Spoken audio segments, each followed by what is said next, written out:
In the first 3 chapters, we've covered from the book's conception up until the 1980s of all the adaptations so far.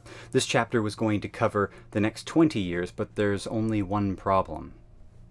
There was nothing in the 90s, like an entire decade without a movie or a TV series. But I have a theory, if you want to hear it. I think it's a good idea. Could shed some light. Well, as I continued watching all of the Christie material that I could find, I eventually hit on Murder, She Wrote. This is Jessica Fletcher. My name is Jessica Fletcher. Would either of you have seen a woman by the name of Jessica Fletcher? While not a Christie property, clearly the show is heavily influenced by Christie and successfully ran for 12 seasons and 264 episodes. Cutting edge for a staple of 80s television. I went into some old newspaper files on internet this afternoon. The title is a play on Margaret Rutherford's Miss Marple movie, Murder, She Said, from 1961.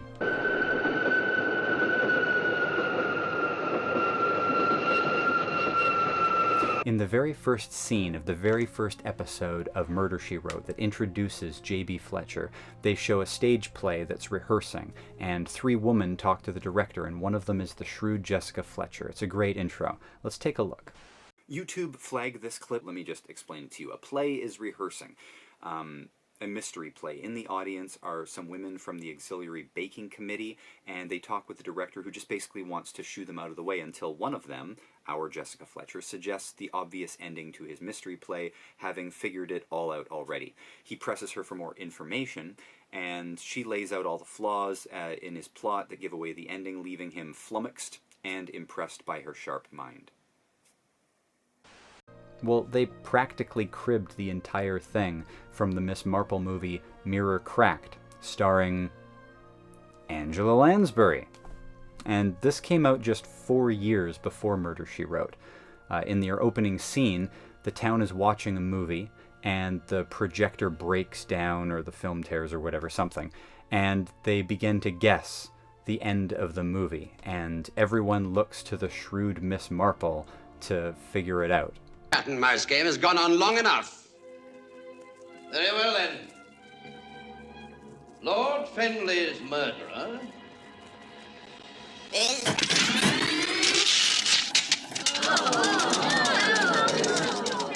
Oh dear, oh dear. Lights, Mr. Paycock, please. I'll have it fixed in no time. No time at all. I would say that's highly unlikely. Oh, dear. Now, we'll never know who did it. It does seem rather obvious who the murderer was. Who, Miss Marple? Oh, do tell us. Was it Sir Derek? I hardly think so, Miss Giles. It's unlikely he would have murdered his business partner, not when he only had 49% of the business, and the controlling interest would have reverted to Lord Fenley's sister, a bitter enemy of Sir Derek's. I'll bet it was that young blackguard, Lord Peter. Impossible, Major. Excuse me, dear. The only tracks leading to Lord Fenley's estate that evening were bicycle tracks. But he hated Lord Fenley. Yes, but you forget, young Peter had a birth defect, which caused a malfunction to the inner ear. This loss of equilibrium in his system would clearly have made it impossible for him to maintain his balance on a bicycle. Good night, Major. Excuse me, Mrs. Morley-Smith.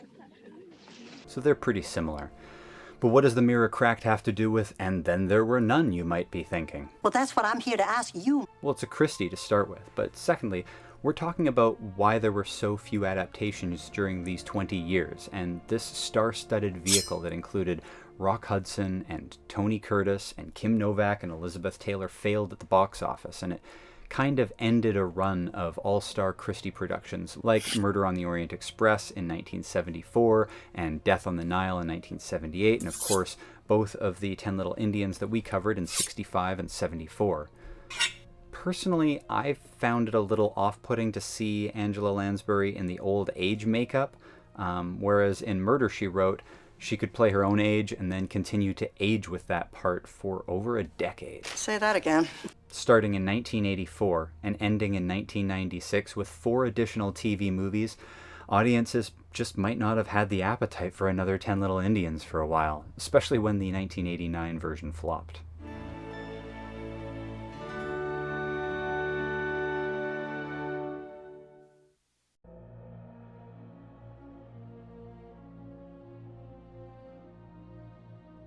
In 2004, Mindhunters... All right, what's up?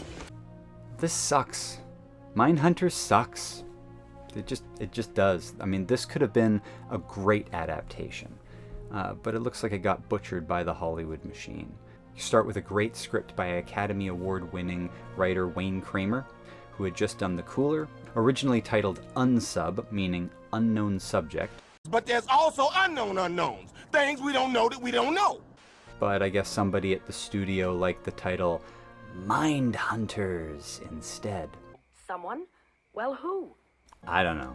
But, I mean, a title change isn't what's gonna break a movie, but it certainly is not a good sign for the way things are going. So we have this script, but then it gets rewritten by a hack. Sorry, that was rude. I can use his name, Aaron Kruger. And then I'll list the credits, and you can decide whether he's a hack. Let's see. Reindeer Games, Revenge of the Fallen, Dark of the Moon, Transformers Extinction, the live-action Ghost in the Shell. I said Reindeer Games, right? You're not afraid of a little thing like that now, are you? No, it's just that most people tend to recoil when you mention Reindeer Games. I've seen it so many times, and I love it, but I just thought that's because I'm demented. I like to jump in front of automobile headlights, but I ain't crazy. Anybody can see that. So we've got this rewritten script, and then Rennie Harlin drops a movie that he wanted to do for this one, and there's all these cast changes, right? Gerard Butler was going to be in it, Ryan Phillippe was going to be in it, Martin Sheen, Christopher Walken, they all walkened away, but the final cast is actually pretty cool. I mean, it's got lots of potential. I mean, we got Zero Cool. Yo, man, this is Zero Cool! We get LL Cool J. Good morning, how you doing? We got Christian Slater, the rebellious young tyke of 90s fame. Really sounds just like me, you know? Yeah, maybe not anymore. And Clifton Collins Jr., I mean, that man can do anything. He says I'm unfocused. He says I'm not capable of the psychological commitment necessary for profiling work. Val Kilmer, who's basically on cruise control at this point in his career. I hope you're ready. I mean, it's on an island at least. Our final exercise will be on the island of Onega.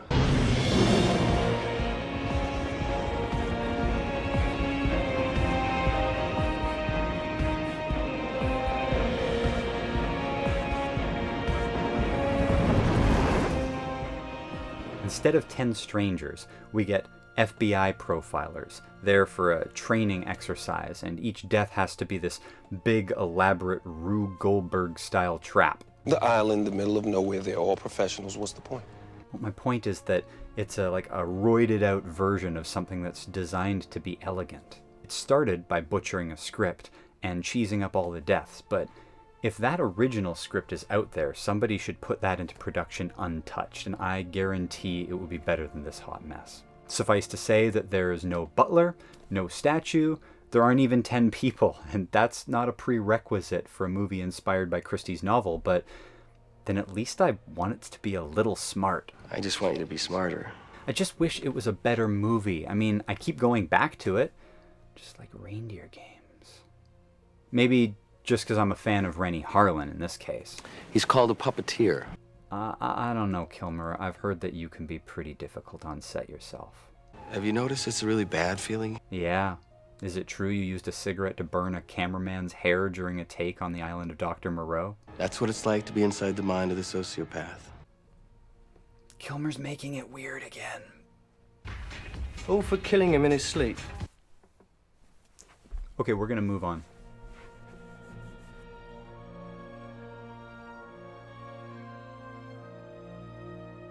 While not specifically an adaptation, this 13-episode, one-season show certainly borrows enough from the plot to be on the list. I don't know if everyone would agree with me including it. Well, good luck with that. Honestly, after being suggested to me as a Christie-style vehicle, it actually came across more as a I Know What You Did Last Summer-style horror vehicle, and I had to think about whether or not I wanted to include it here. Are you gonna show me? Or are you just gonna think about it?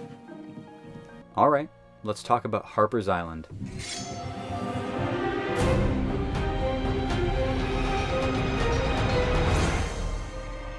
One by one. It's not really as isolated as the true adaptations. The cast is bigger and filled with a bunch of high school drama of tweens that used to know each other years ago.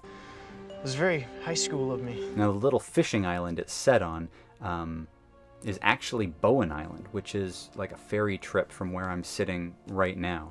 And it's portrayed like a fishing town, much like I Know What You Did Last Summer. The brown-haired, mousy, cute girl just came back after a past tragic accident and is now trying to avoid her ex-boyfriend who's a blue-collar working fisherman. Meanwhile, an unknown killer is tormenting the cast, leaving them taunting notes in blood and killing them one by one.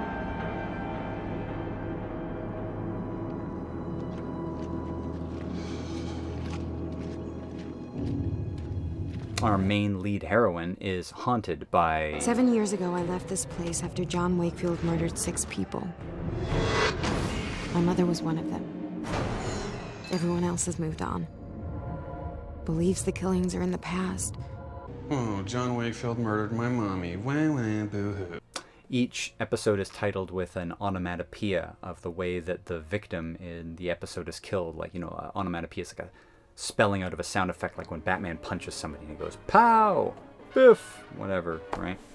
The cast has some familiar faces like Harry Hamlin and Richard Burgi. Is it Burgi? Burgi? I'm not sure. And Arrowverse fans will know actress Katie Cassidy. Oh, one other thing, and this is kind of cool. Are you ready? All right, and welcome. Look at this. Time traveling, space traveling. I actually filmed the original series a few months ago when it was a little colder and a little wetter and had to wait until the summer until I could bring you guys out here. But here we are at the Cecil Green Park House at UBC, where they filmed the entire series, as well as episodes of Fringe, iZombie, what else? Riverdale, Nancy Drew, and Flash. Most of the time they're hosting weddings here as a really great venue, and it's not difficult to see why.